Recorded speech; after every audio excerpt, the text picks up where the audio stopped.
Long march سے حکومتیں گرتی نہیں ہیں اگر آپ کام کرتے رہیں. اگر آپ کام کرتے رہیں گے تو حکومت ساتھ ساتھ چلتی رہے گی, لیکن اگر آپ کام نہیں کریں گے پھر نہیں چل سکتا. حکومت کی رہنے کی گارنٹی صرف پرفارمنس ہوتی ہے. پرفارمنس ہے. لانگ مارچ کے لیے بھی آپ کے ذہن میں کوئی اسٹریٹجی ہے کیا؟ بہت دباؤ ہوگا, بہت لوگ آ جائیں گے تو بڑی مشکل ہو جائے گی. لانگ مارچ کر لیں جی, اس سے کیا حاصل ہوگا, کوئی حل ہوگا؟ یہ سب معاملات پہلے بھی ہو چکے ہیں.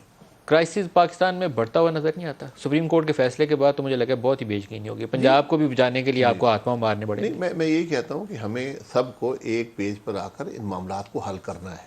یہ ممکن نہیں ہے کہ جوڈیشری ایک طرف جا رہی ہو, فوج ایک طرف جا رہی ہو, سیاستدان ایک طرف جا رہے ہو, میڈیا کہیں اور جا رہا ہو.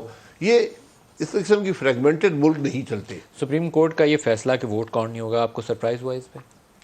مجھے یقیناً سرپرائز ہوا ہے سرپرائز جی, کیونکہ اس کا آئین سے کوئی تعلق نہیں ہے اس بات کا. یہ آئین کی ایسی تشریح ہے جس کو میں نہیں سمجھتا ہوں کہ تاریخ قبول کرے گی. 63 سے 17 آرٹیکل کو انہوں نے جوڑا ہے جو تھوڑا سا مشکل تھا, لیکن میرے خیال میں سیاسی جماعتوں کو تو لانگ ٹرم میں انہوں نے ہاتھ بہت مضبوط کر دیے ہیں کہ آپشن ہی بند کر دیا ہے کہ کوئی بندہ کہیں اور ووٹ ڈالے. یہ مضبوطی آپ کو کمزور کر دیتی ہے. یہ کمزور بھی کر دیتی. بعض بل ایسے آئیں گے کہ جہاں مخالفت کرنی ہوگی تب بھی آپ مخالفت نہیں کر سکتے. یہ بات صحیح ہے. آپ کا الیکشن لاز کا بل آ رہا تھا, مجھے یاد ہے آپ کے آخری دنوں میں, تو اس میں بعض ایک متنازع چیزیں تھیں آپ کی پارٹی کے بیشتر لوگوں کو پتہ ہی نہیں تھا, اور وہ پاس بھی ہو گیا بعد میں جا کے آپ لوگوں نے امینڈ کیا. تو اگر کوئی مخالفت کر دے تو بولنے کی ہمت ہو تو یہ گنجائش رہنی چاہیے تھی. اس پہ کوئی ریویو وغیرہ کی بھی آپشن ہے زیر غور؟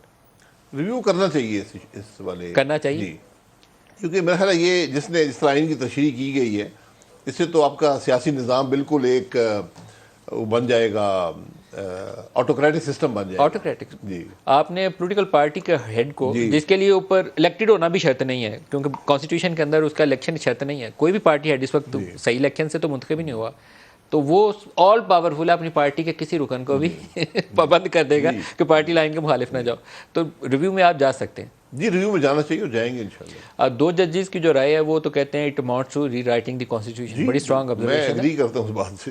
تو لیکن آپ اگر لے کے جائیں تو اچھا, پھر انٹرسٹنگ ہوگا, پھر دیکھنا پڑے گا کہ سپریم کورٹ اس کے اوپر کیا کہتی ہے. یہ رائے بائنڈنگ ہے یا یہ ابھی ایک جسٹ رائے ہے, اس کو کیسے کنسیڈر کرتے ہیں؟ جو ججمنٹ آئی ہے, جو ججمنٹ اس میں وکلاء کی مختلف انٹرپریٹیشن ہے, تو یہ دیکھنا پڑے گا کہ اس پہ کیا اثرات اس کے آتے ہیں. مرکز میں آپ کی حکومت میں تو ان لوگوں کا ووٹ شامل تھا یا نہیں تھا جو نہیں, اس میں کسی رکن کا نہیں ہے؟ کاف لیگ کے 2 ووٹوں کی کیا حیثیت ہوگی؟ وہ آپ کی طرف مانے جائیں گے یا ان کی طرف مانے جائیں گے؟ یہ وہ دیکھ لیں, یہ تو الیکشن کمیشن کے پاس معاملہ جائے گا. لیکن ابھی بھی آپ کی حکومت اس کے بغیر بھی انٹیکٹ رہ سکتی ہے. بغیر بھی انٹیکٹ ہے. اور کیا اس قانون کا ایفیکٹ ماضی میں ہوگا یا مستقبل میں ہوگا, یہ بھی دیکھنے کا ریٹروسپیکٹیو ہے یا یہ جو پنجاب اسمبلی والا کیس ہے اس میں کیا؟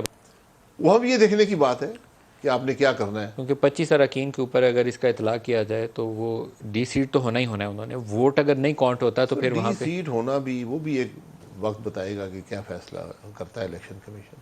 آپ کے خیال میں وہاں پہ بھی گنجائش ہے؟ جی وہاں بھی دیکھیے اس سارے معاملے میں ابہام ہے. ابہام ہے میرا یہ رائے ہے. کیونکہ 63 آپ لوگوں نے امینڈ کیا ہوا ہے, پی ایم ایل این نے, اس کے مطابق تو لیڈر آف دی ہاؤس کے انتخاب کے موقع پر اگر پارٹی لائن کے آپ مخالف جاتے ہیں تو پھر آپ رکنیت اس کا ایک پروسیس ہے, پروسیس ڈیفائنڈ ہے, اس پروسیس کو امپلیمنٹ کرنا شروع اس پروسیس کو امپلیمنٹ کرنا پڑے گا. یہ آپ ہی کے دور کی بنائی ہوئی. جی بالکل.